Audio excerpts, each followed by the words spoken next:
la loi de croire, ou la loi de la croyance. Moto abika kato azali kotambola kasi na kati na moto ezali na mobeko oyo tobeki ya kondimela. L'homme croit. Moto andimaka. De la bonne façon comme de la mauvaise façon. Kondima wana na lolenge ya malamu to pe lolenge ya mabe. Mais du moins, il est responsable lui-même de ce qu'il croit.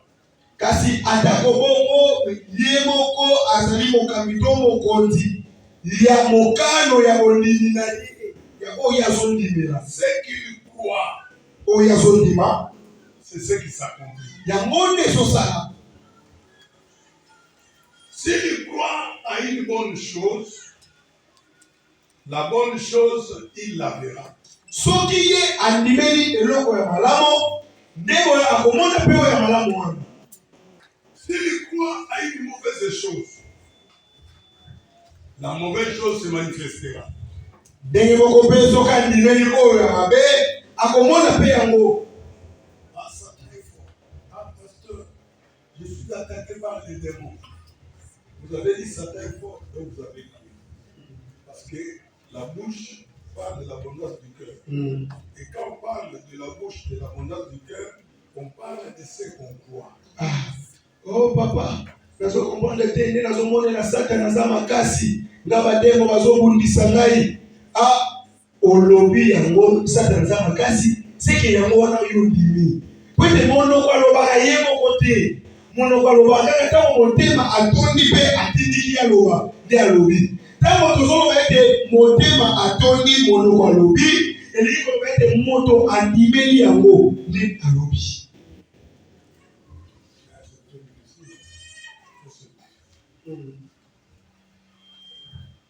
Peuple de Dieu, écoutez bien. Vous vivez encore. Yoka malamu. Ozali kobika na kondima. L'homme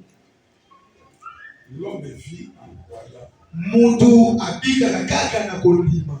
Nzela ya kondima nde mutu azobika. L'homme quand il vit, hein, quand on voit l'homme vivre, il est en vie parce qu'il croit. Tango tomonaka mutu azobika to asala bongo ya azosala makambo. Asala bongo ipe azosala makambo na kwete ye azondima. Il ne peut pas dire ou faire ce qu'il ne croit pas. Mais lolenge nini moto akoki koloba to pe kosala eloko oyo yekuta ndimelaka yango te. C'est possible. Osala monene.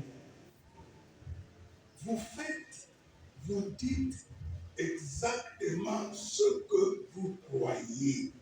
Yo osalaka pe olobaka kaka mayo oyo ndimelaka. Toutes les attitudes de votre corps sont des expressions de vos croyances. Ba lolenge nyonso oyo nzoto na yo azwaka ezali ba maloba to ezali lolenge ya kondimela na yo. Il fait très chaud. Bulunge Je risque d'avoir des bonnes têtes. anga so mulunge za makasi pe momo mzee.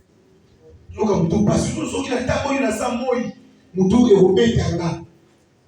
Dieu est en train d'exprimer une croyance. Kasi yango oyo ozoloba kondima nozotalisa moto. Donc toi tu crois que si on se promène sous le soleil, on aura des maux de tête. C'est ce que tu crois. Ah, yango wana yo ozondima penza ke soki moto atamboli na se na moi suka nango mutu ife beta ye. Yango nde ozondima. Les églises, il faut parler ça des églises, oui. Ce qu'on appelle l'église, à 80% ne le sont pas. Ils ne sont pas églises. À 80%, elles ne sont pas églises. Parce qu'elles font croire aux gens, elles font croire aux gens des choses que Dieu ne connaît pas. Ba mangomba papa olito lobela ndenge wana ba mangomba oyo biso tobengaka église ndako ya Nzambe église Papa lobi 80% baza na bango ba église te ndenge tokanisaka mpe ndenge tobengaka. Pourquoi? Parce que bango bazondimisaka epai na bato makambo oyo Nzambe ayebi na ye te mpe asala te. Ils ont fait la théologie. Quelle théologie? Oh, biso tosala théologie.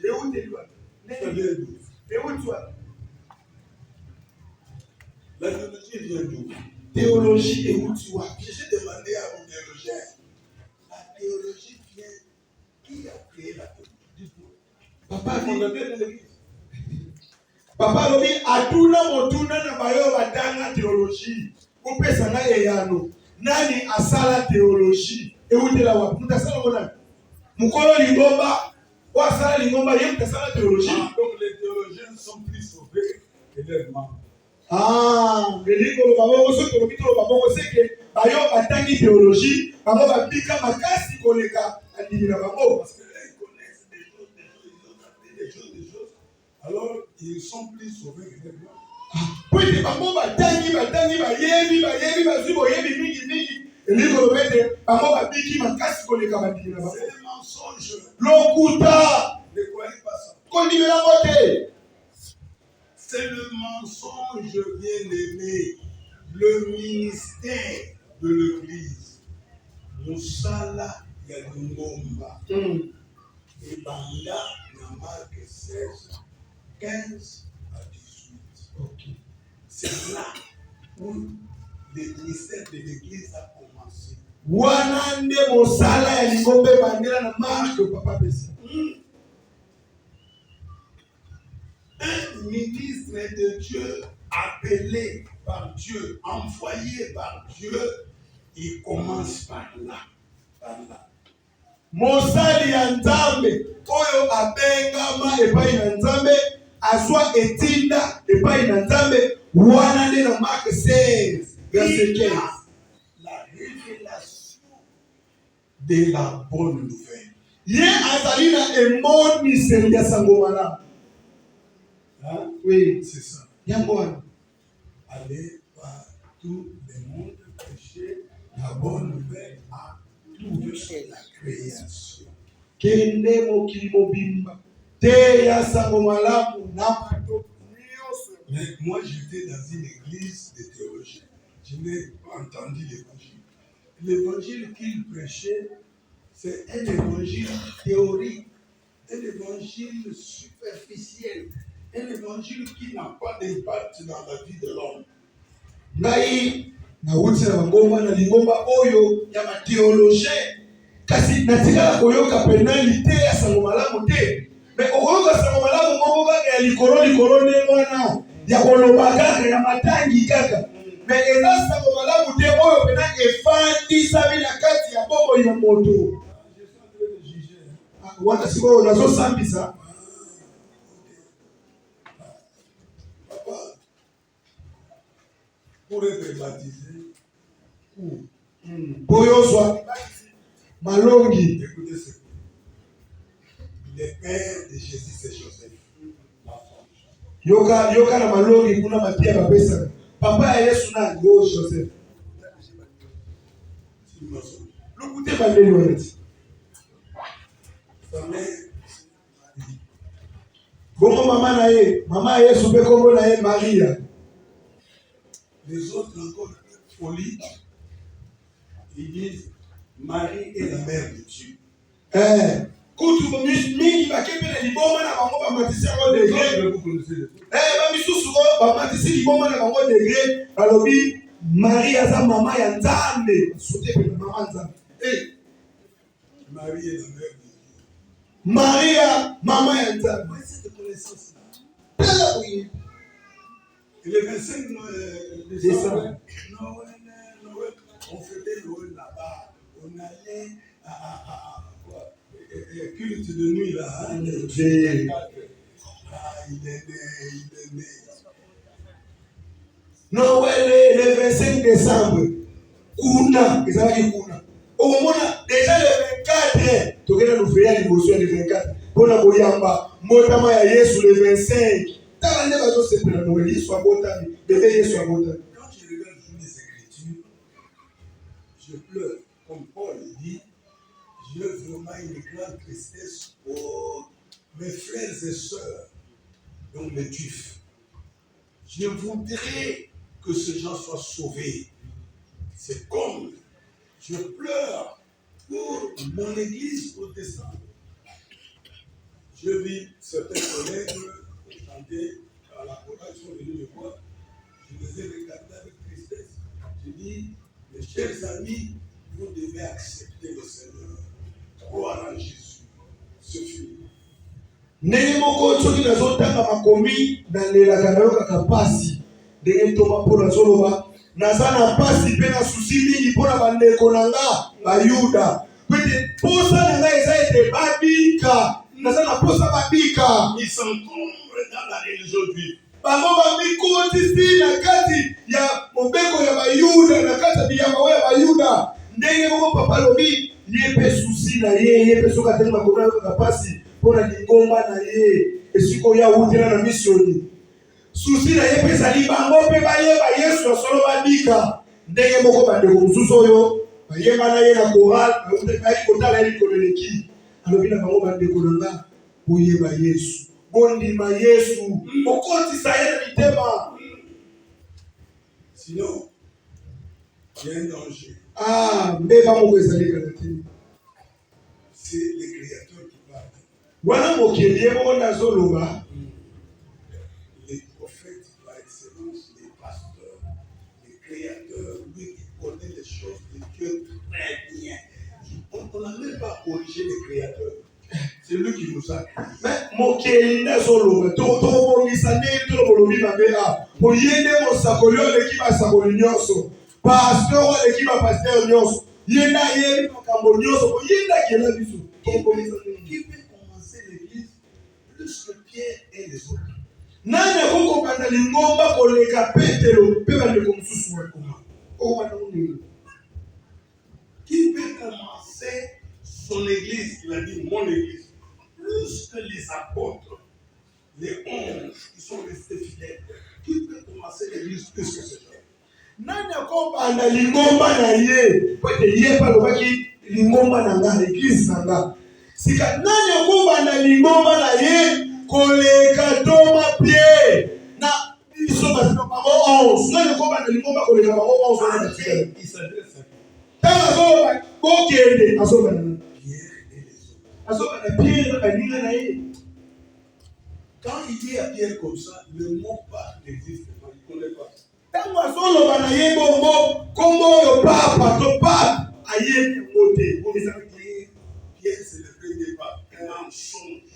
Esiko bakoloba na biso Pierre Toma Pierre ye nde papa ya liboso tala lokuta Avec les clergés, les uniformes, toutes les cérémonies, les traditions qu'ils ont fabriquées. Les apôtres étaient simples. Des hommes simples, quand vous les voyez, ils étaient des hommes simples. Mais ils portaient l'évangile. Et c'est cet évangile que Dieu accomplissait. Parce que Dieu accomplit sa parole. Quand il parlait, c'est cet évangile que moi j'ai expérimenté. Si tu es malade, tu es déjà guéri. Si tu es malade, tu es déjà guéri. Si tu es en bonne santé, il n'y a pas une maladie qui t'attend. Il n'y a pas une maladie, il ne faut pas voir autrement. Il n'y a pas une maladie. ndenge bakeli lisusu kokomplike yango papa ya liboso ezali Toma Pierre etala complication bakotisi na kati ya culte babilamba kotia boye batala baseremoni to bakotisa makambo mabe na kati ya liboso bate babushi bate babilinga bate bangonga bate banini na kati ya culte lokuta batoma bazalaki simple papa lobi so omoni azoleka mutu moko simple mais azomema évangile ya nguya mpe na nzela évangile wana yango misala banaye kosala nkolo banaye kokokisa liloba ya sango malamu na ye bapeli bazobika bakakatani bazotambola ndenge moko papa lobi ye mpe atamboli na évangile wana amoni misala na yango lobi boye yo moto oza na maladi na ntongo obiki no deja yo mpe moto oza bonne santé kobiki santé mpo eza ta na lilali moko ezosela yo te. Allez. Kende. Partout le monde, prêcher la bonne nouvelle. Maintenant la bonne nouvelle. Prêcher la bonne nouvelle. La bonne nouvelle. Okende mokili mobimba. Otea sango malamu. Sango malamu. C'est ça le message que vous devez prêcher. Yangonde sango oyo esengeli baloba tia. C'est pas le message du fait de la terre. Ça c'est des mensonges. Mais nkola lobi bien yango wana ye moko Yesu nazoloba ke okende mokili mobimba botia sango malamu. Sango malamu ezali ta sango ya ntango na suka te. O message attend de la fin. Nkola lobi totia ça message attend de la fin. Alors oui, prêcher la bonne nouvelle. Oh, si tu ne crois pas en Branham, tu ne seras pas sauvé. Branham est pécheur, il a été sauvé. Soko ndimeli soko ndimeli Branham te ondimeli sango ya Branham te yoko bika te. Ah, Branham mosumu kilokola ngai.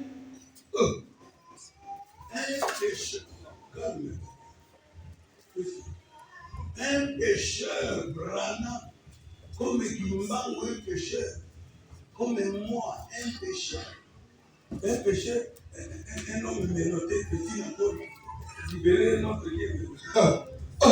Branham mosumuki lokola Kimbango mosumuki ndenge papa fu azali mosumuki sikoyo yoso basoko ndimeli ete okobika te yoso mona moto bakangi yebo bakangi kaka akolibere munene na bakaka nene ye na prison libéré prisonnier. Lui il a besoin d'être sauvé, il va encore devenir le sauveur. Ye moko na azoluka babikisa ye azoluka lobiko alakoma lisu mobikisi mensonge. Prêcher la bonne nouvelle. Bonne nouvelle. Sango malamu. Bonne nouvelle. Sango malamu. Évangile. Sango malamu. Évangile. Sango malamu. Ce sont des termes qui désignent la même chose. Et ça kaka kombo moko wana. Prédication de la foi. Liteya ya kondima. Prédication de la croix. Liteya ekulusu. Évangile. Sango malamu. Bonne nouvelle. Bonne nouvelle de évangile. Nous, dans cette église, nous avons l'église ya Sangoma. Malamu. Nous avons la batei bakoteya kaka Sangoma. Et si soko motei na biso ake kobuka théologie, deux choses. Un, amwana nzambe Sango malamu ezo efanda te. Amwana nzambe. Deux, ani mwana nzambe balo baloki ye na famille na kuki ndoki bana na ba famille na famille ba onge loki ye pasteur na chela no tenga msana. Papa, oyo était le théologien. Ya nini? Tangu nazokonde vraiment je prie. Moi, prier pour les malades.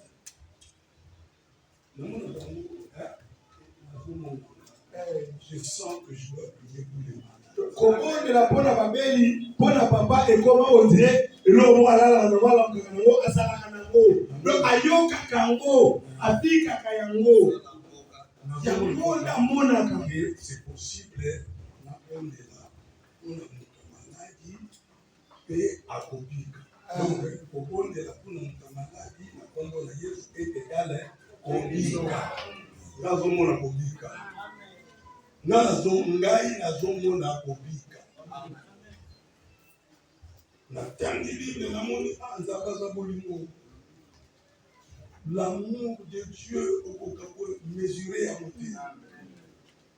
Bozolanda nga. Amen.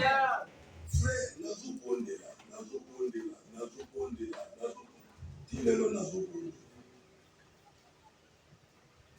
Parce que namoni nkolo alobi c'est lui qui croira. Qui croira quoi? Moto ya kondima akondima nini? L'église prêche et les gens du monde croient. Ngomba azoteya pe bato mokili basondima. Vous voyez ça? L'église prêche devant l'évangile. Lingomba zote sango malamu. En d'autres termes, les serviteurs de l'église, ils proclament d'abord la bonne nouvelle. Na elobeli mususu mosali ya lingomba ye azali kotatola to koteya sango malamu. Et de l'autre côté, Pe na ngambo mususu croient. sondima yango. Celui qui croira. Yoka mokeli ye moko ndenge azolobela yango. Moto oyo akondimela yango. Qui sera baptisé. Pe ye akozwa libatisi. Sera sauvé. Aobika. Ça, c'est le salut. La guérison ne veut pas dire que croyez, soyez baptisés, tu seras guéri. Non. La guérison s'arrête seulement à croire. Wana otolobi ezali likambo ya lobiko ya molimo na yo. Likambo ya lobiko ya nzoto. Ezateke ndimela za malamu so libatiso bika te. Pona lobiko ya nzoto esuka kaka na ndima kaka. Crois. Ndima. Si tu crois, Soko ndimi. tu vois la preuve. Omoni ke brother. Moi, je dis aux gens de croire. Maintenant na yebi saka batu ba ndima. Hein? Bongo papa. Les gens croient. Batu bazo. Les gens croient. Batu bazo. C'était comme ça. Ezalaka ndengo wana. Kino lelo oyo. Ndima kaka. Croyez. Ndima. Je passais, je vois sur une vidéo. Il y a un enfant qui est les gens de la personne.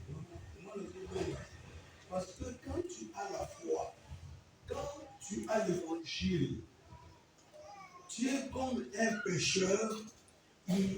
C'est pas l'eau qui cherche les pécheurs. Hein? C'est le pécheur qui cherche l'eau.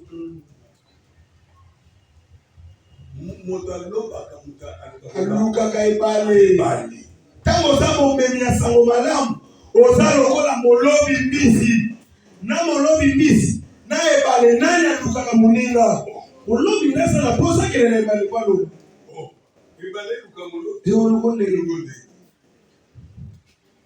Si tu es frère, sœur en Christ, surtout on t'appelle pasteur, évangéliste, et que tu ne déplaces pas tes pieds pour aller vers les malades et les pécheurs, il y a une panne.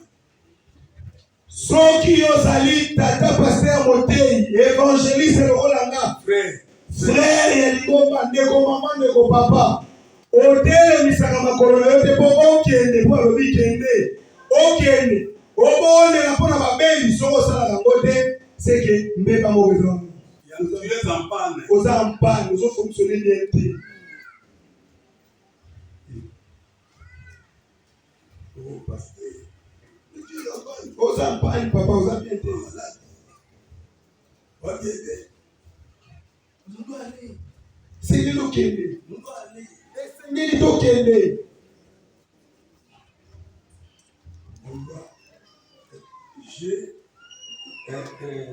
On me donne l'argent à donner au pauvre. La bonne nouvelle. Ça me malade, pas pour. Oui. Donc les gens crient que ça m'a mis à la pour la pour la boule. Pauvre signifie celui qui n'a pas la connaissance. Tango malobi, tango malamu epai na babola. Elakisi teke tokende na bamilie bapauvre bazalaka. Toyele kotende babola te. Toi qui as la foi en la bonne nouvelle et à l'expérience, tu as la richesse incompréhensible du Christ. Yoyo ozali na sango malamu. Esi pe omoni misala na yango po ozosala misala na yango.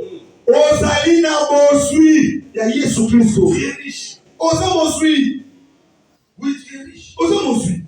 Maintenant, tu dois avoir les pauvres. Ceux qui ne connaissent pas l'évangile. Sika wa babola oyo okende kotala. Eza bayoyo bayebi na musango malamu te. Bango wana te babola. Il est en train, comment il parle, Satan est fort, ça c'est pauvre, en connaissance. Il vante le sorcier, tu dois aller voir des vrais gens. Oh, ndekoyo, tala ndenge azokumbisa Satana aza makasi. Tala ndenge andimelaka malade, eza normal mtufa bela. Tala ndenge aza mobola. Aza mobola, fona kende. Ozwi. Tozo sosola. Ndenge na oloba, vous comprendre.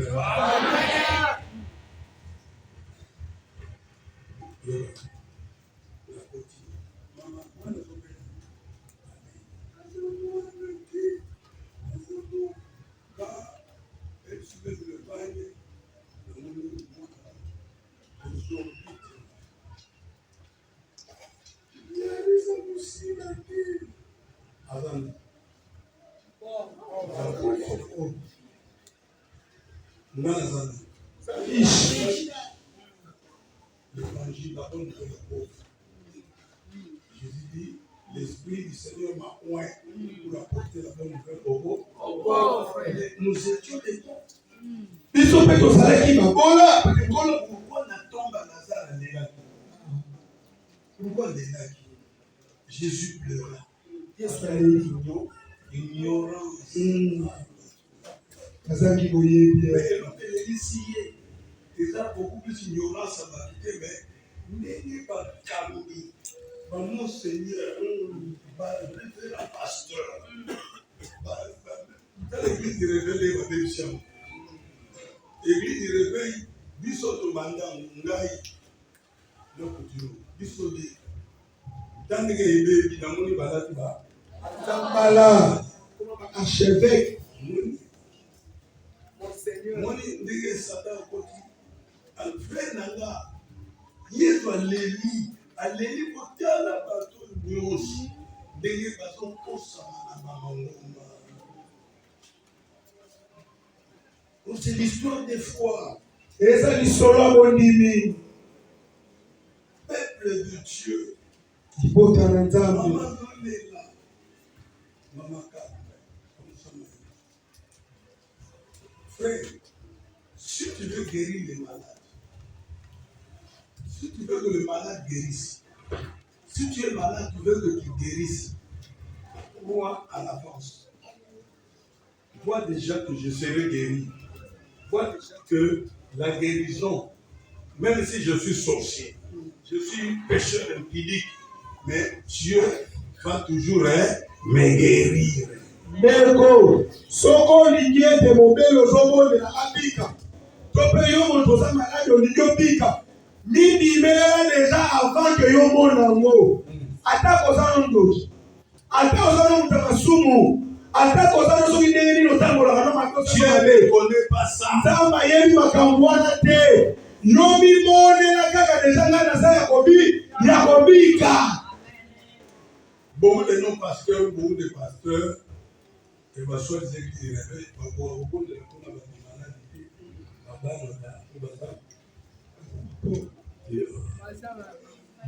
Masumwa, baza ko se culpabiliser. Le pasteur na kwiti.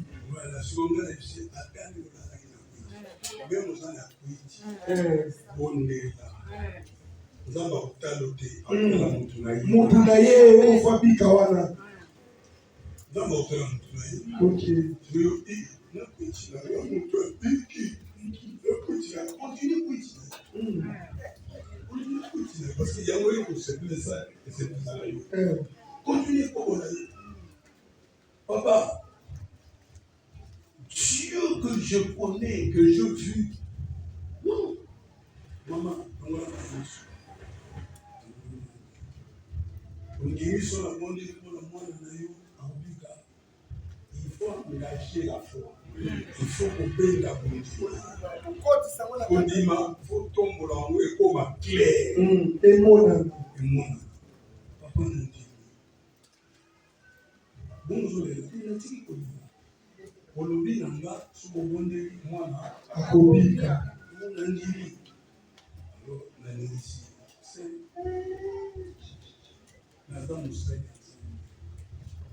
On dirait que ceux qui n'ont bondé la télévision au côté. Et si le pan nous a clôturé, Il y a des incrédules, même à l'église. Hein? Même à moi. Vous dit? Là aussi, c'est une maladie. L'incrédulité.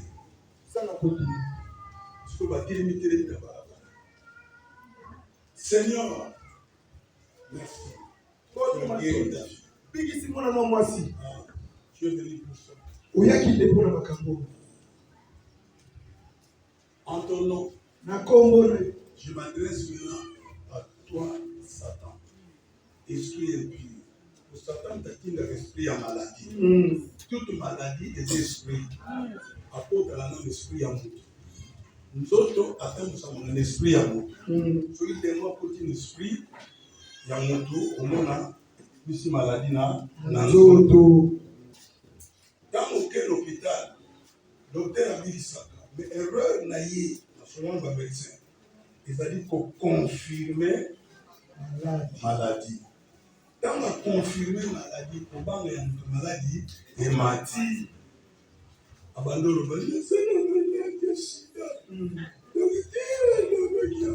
c'est comme si, je dis au médecin, pourquoi on va faire un diagnostic pour la maladie?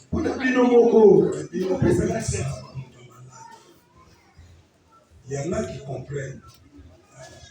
Mais d'autres disent non, on doit informer les malades de sa maladie pour qu'ils prennent une attitude responsable, pour qu'ils prennent son traitement au sérieux. C'est bien, ça c'est la science. Papa Robi, bon aïe, l'Israël, ça m'engage, bon, parce qu'on a vu nos résultats malades, on a vu nos minganga, on peut s'en faire un traitement, mais sous ma sosoli, mais sous ma lobby, on dit. Si on a négligé à comprendre, il faut que les traitement sérieux. Il y a un médecin aux États-Unis qui a cru au Seigneur et qui s'est fait spécialiste à guérir les cancers. Et ça, aux États-Unis, il y a un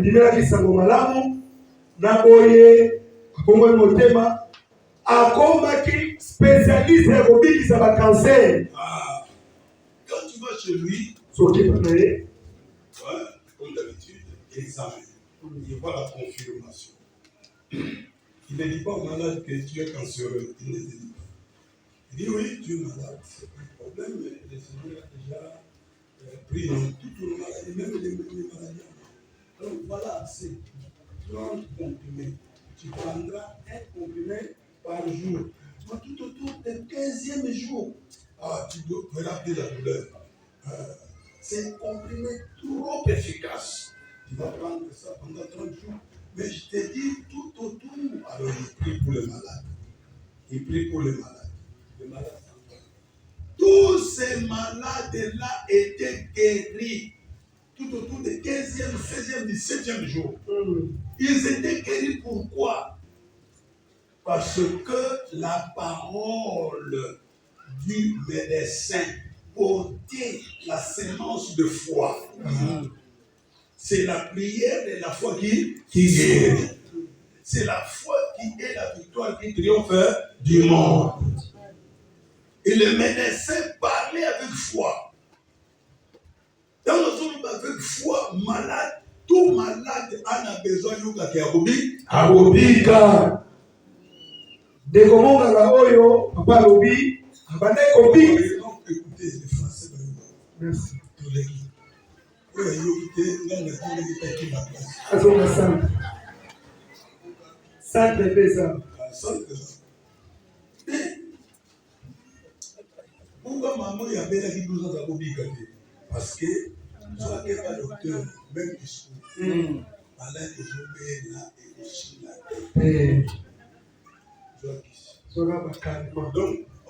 on lui dit, la maladie, c'est dans l'esprit abattu. L'esprit abattu dessèche les autres. On a la ligne d'église, je veux comprendre. Pas parce qu'il faut comprendre le témoignage. Jésus n'est pas venu guérir le corps malade. Non, il est venu guérir. Il est venu guérir le cœur brisé.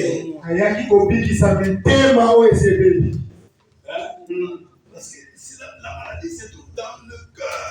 Quand le cœur est triste, l'esprit est abattu. L'esprit abattu de cette leçon, c'est ce que la parole dit. Pwede mokolo yango efandaka na kati ya motema. Motema oyo eza ebukani elembi yango ekausaka mikuwa. Il y a une relation entre l'esprit et le corps. Boyoka moko eza kati na molimo mpe na nzoto. Qu'est-ce qui gouverne le corps? Nini nde atambwisaka nzoto eza molimo. Qu'est-ce qui influence le corps? Nini etindikaka nzoto molimo. Qu'est-ce qui suit l'homme? Ce qui entre ou ce qui sort? Nini ebebisaka moto eza oyo ezokota to oyo ezobima. Et qu'est-ce qui sort de l'homme? C'est la parole. Kasi nini ebimaka na kati ya moto.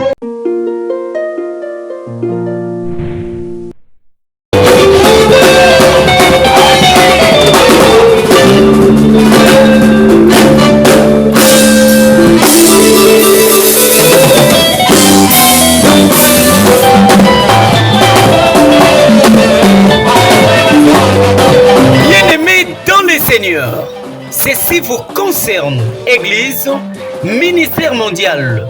Gagnez les âmes au Seigneur Jésus-Christ.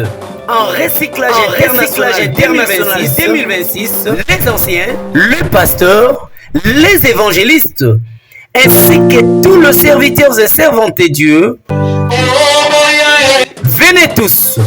Du 26 mars au 5 avril 2026, 10 jours des enseignements très profonds avec le patriarche. Kolo Yesu, Zambia Tatana Ngaivua. Il n'y a pas une maladie, il ne faut pas voir autrement. Il n'y a pas une maladie là-bas.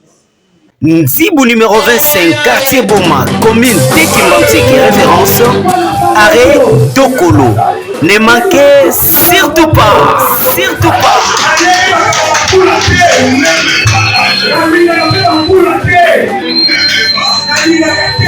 Je vivrai la confiance et la confiance de Seigneur.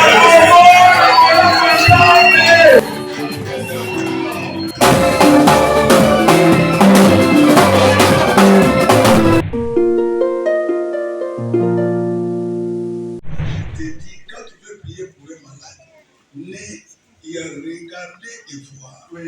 Ne vois pas, mais regarder. Okay. Il faut comprendre. Donc, kotala na komona. Regardez. Je ne peux pas prier comme ça. Il est voir. Komona. Oki kotala me osomona te. Komona. Ba démon ya incrédulité baye. Batambulaka na bakati ba fondele ya douce. Vers Oba, Kobanga. Soka kangani ya kufi. Oyeba. Kangani ya usimba. Frère na biso azoleka. Frère mutu babengani frère ya piko na pe.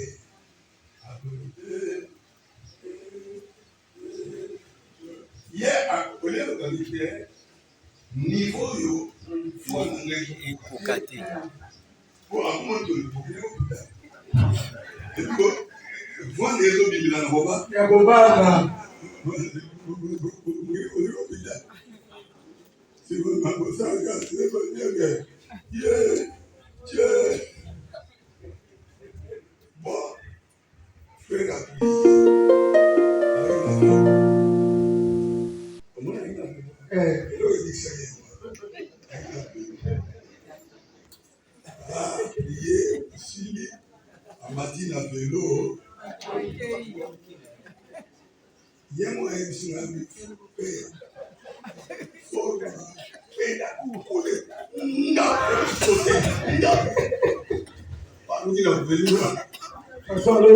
La vélo. Sikoyo, frère Akimi, tata waneze grâce. Bah nous parce que moi, nous que frère na bino, nous que frère. Dieu to benda qui est. Bon, frère aye ko ba frère, na tonga. Kwa kosi, il y a non, Quand on prie, donc à ma cause, il va te monter. Pour la foi, il niveau là. Il y a ensemble la case où on va prier tata na ye niveau on les a. C'est trop bas. Alors compter la frère frère Miss Mala Tchèque. Bah il joyeux baki. Yada. Isabelle Nyama. Juste la minute on appelle mafungo azoleka. Amoni qu'est-ce qui passe frère Tchèque. A continuer. Mais papa, mon frère, non, calme. Mafungo kuti. Aboti assemblée. Dans l'assemblée, asali super wala action des fois. Papa Banamoko, adhéré.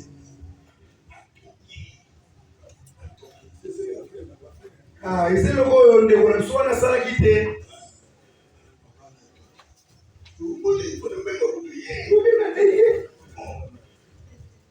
Bon, quand on va venir dans ma vungu, va nous dire, frère, pasteur a été à Kabia, il faut en avoir connaissance. Je n'ai pas la connaissance. Pour ça, on a ça la vie. Parce que la connaissance, c'est la lumière. Quand on connaît, on a la lumière. Quand on y est, on a la pole. On y est bien au pole. Quand tu ne connais pas, tu t'attends. Non, il ne faut pas t'attendre. Quand on y est, on a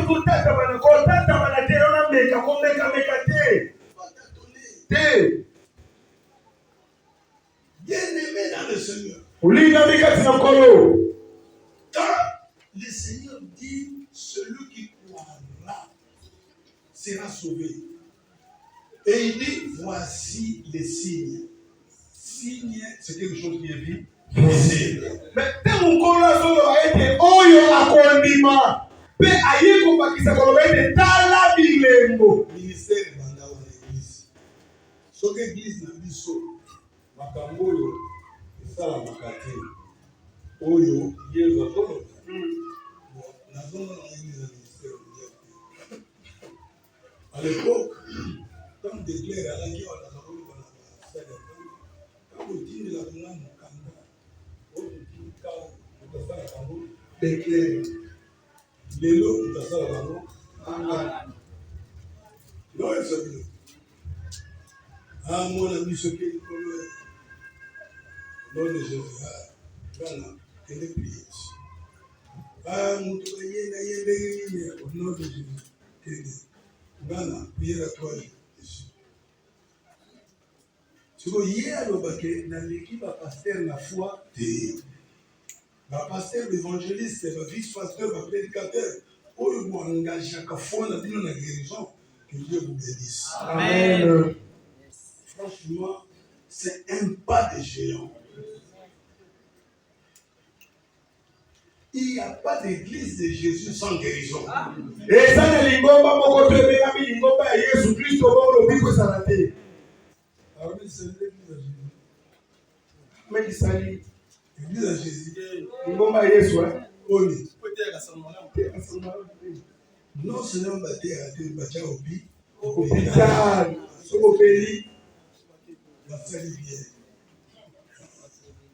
Il fallait bâtir un hôpital dans l'État. Dans la maternité de l'État.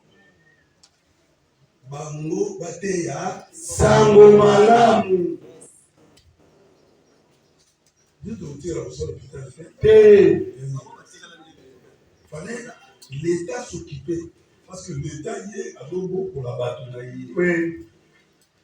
Il faut comprendre les choses dans ces sens. C'est pas l'église. Tous ceux qui m'entendent aujourd'hui, les signes vont vous accompagner. D'ailleurs, il a bien dit. Voici les miracles. Dans certaines versions, on dit signe. Dans d'autres versions, on dit miracle. Qui accompagneront qui? Oyo ekolanda banani ceux baye oyo bakondima. Amen. Amen. Donc Amen. Sango malamu. Keba ndeko. Ozala aux anciens pasteurs, évangélistes, prédicateurs. Comment vous doutez mal que c'est?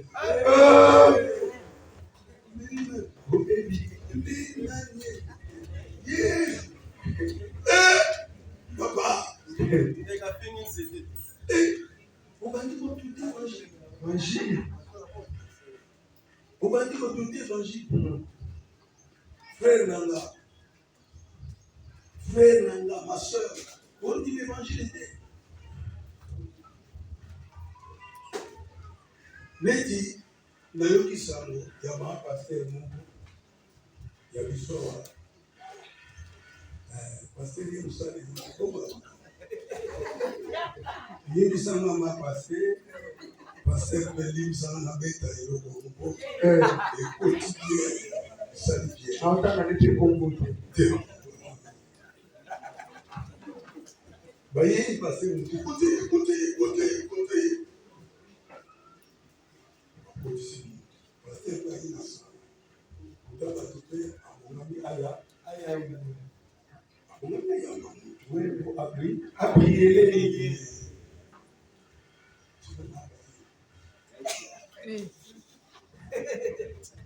Tikalango bakito pinjani. Omwana teki mutoyo asasote. Omemanga papa. Force de passer à une amour.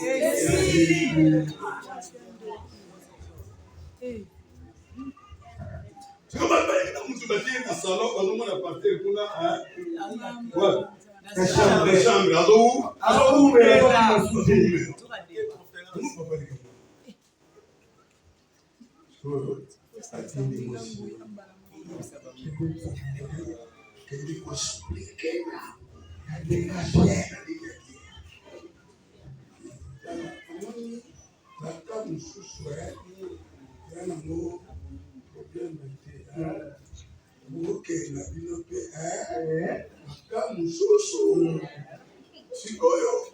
Petit frère, il y a malade, moi aussi. Ensemble, il y a quelque part. Oh, quelque part, pasteur, maman. Baba, il est à l'année. Maman, combien la porte est le nom de Jésus. Maladie, nom de. Moi, onction. Combat un esprit, wana. Frère, maladie, elle a dit qu'on a besoin. Amen. Continue de nom de Jésus, nom de Jésus. Béni l'enseigner la Congo. Pasteur.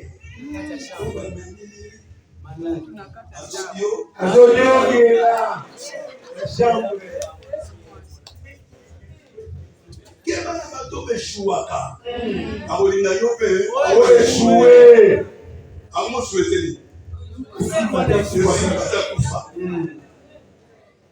On sera là. Alamuki. Ayela mobila. Nanga mushi. Leki na ye. Sambe na l'église mususu.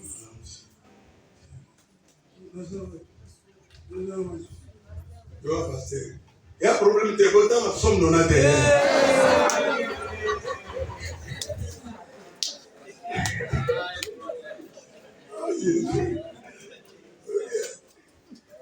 Papa, c'est la peur. C'est Kobanga. C'est la peur. Voilà Kobanga. Bon, la dernière dimanche, nous ça va. Abangaka. Mais le mois, ça m'a dit que de la peur. Quand on appelle la Nous langue, allons affronter la peur. mais c'est que la mission toya qui doit se Kobanga. Église, mon église, je dis à vous. Et pendant qu'il était, les hommes là-bas, nous y est. L'église, Baba, nous, oui, tu dis, avant les frères. Oh, on a peine d'embêter. L'État va vous le cambo, on va pécier. Mukanda.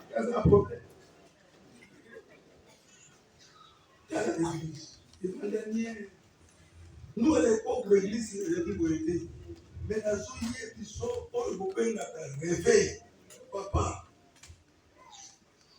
tobeta masolo na biso te awa ekobatelaka l'église eza te soki ozoleka bato bazolanda frère na frère lelo batango komona na sute po l'église ekoma il faut sentir comme à la zèle. Moi je veux que ces zèles ça priez pour les malades. Même là, nous avons l'expérience où nous sommes bébés. Priez pour les malades. Priez. Il y a un problème, on prie. Même dans l'hôpital, on peut regarder. Vous me dites guérison. Mais d'abord, priez. Amen. Amen.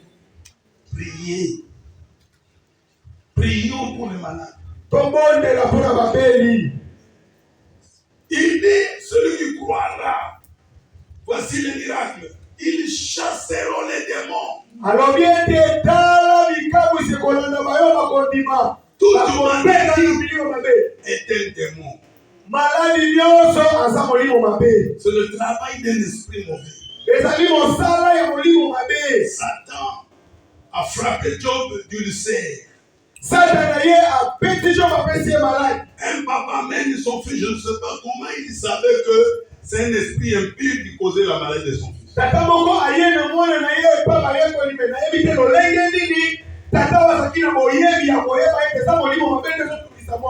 Comment il savait ça, je ne sais pas.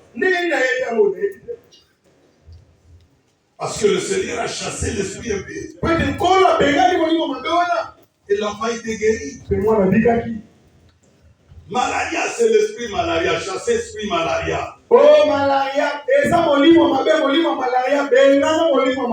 Diabète, c'est l'esprit diabète. Tout le nom qu'on donne à la maladie, c'est l'esprit de cette maladie. Maladie,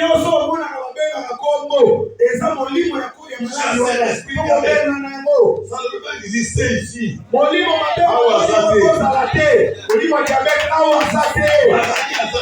à santé. Esprit tension, pas ici. C'est l'esprit. Esprit prend possession de l'esprit de l'homme quand l'homme y croit.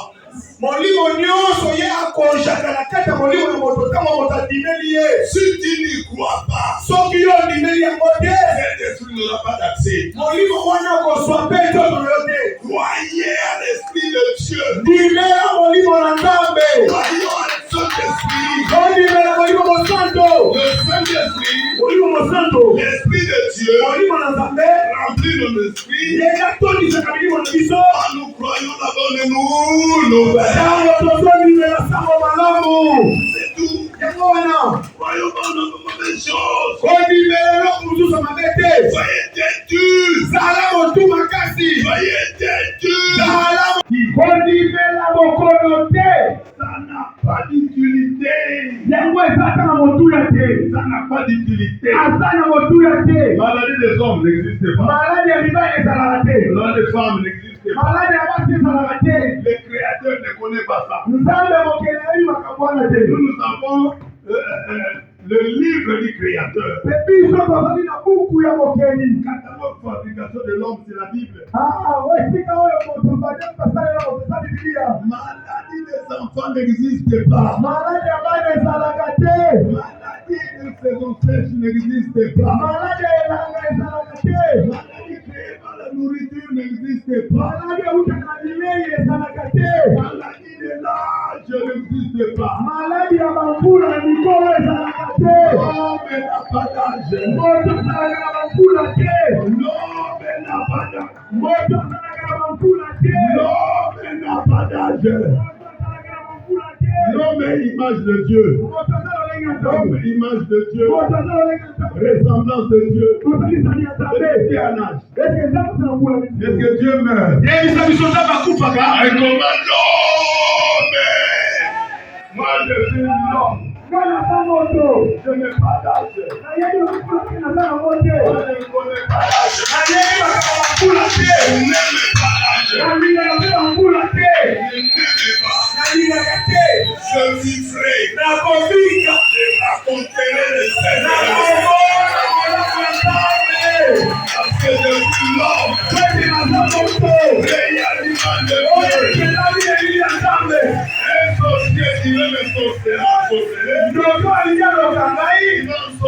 l'image de Dieu.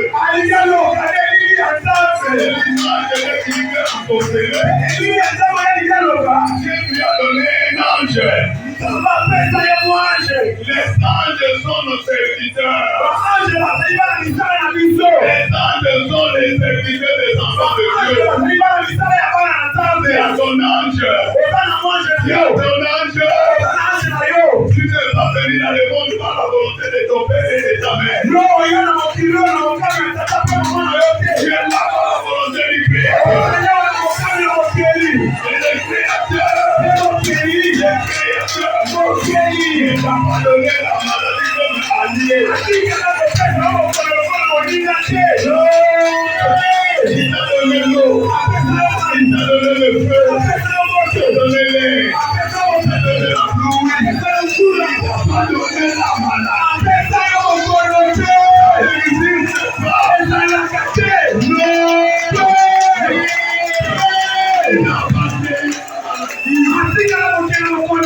Il n'a pas payé la maladie. Il ne connaît pas la douleur. Il aime son peuple. Il est d'amour. Il y a des choses qu'on doit chasser.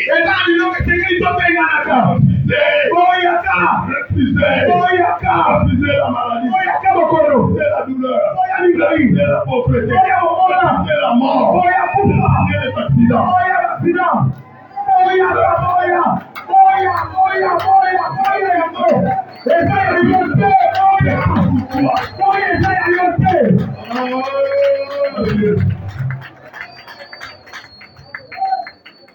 Il y a des tribus. S'il arrive quelque part, vous lui donnez la nourriture qu'il ne mange pas dans leur tribu.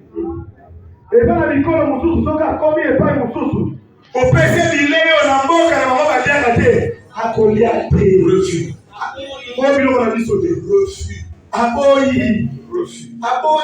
Refus catégorique. Refus. La maladie bombe la tosse quand vous l'acceptez. Ceux qui sont attachés au théorie médicale, c'est très dangereux. Vous disposez votre esprit à accueillir les démons de maladie. Quand on arrive à tel âge, il doit lire avec les lunettes. Les nerfs oculaires. Ça, c'est la science. Quand on arrive à tel âge, il faut prendre de l'eau glacée. Vous savez, le chauffage. Ça, c'est la science.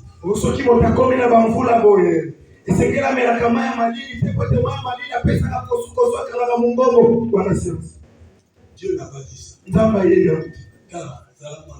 Amen.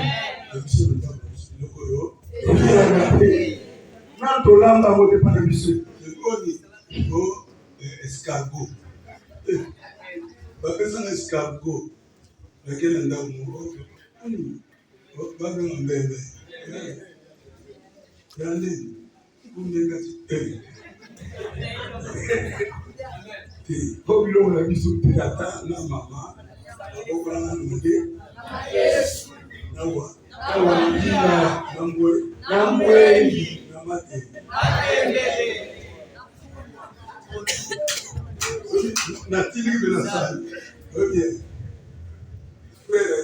papa ici, moi,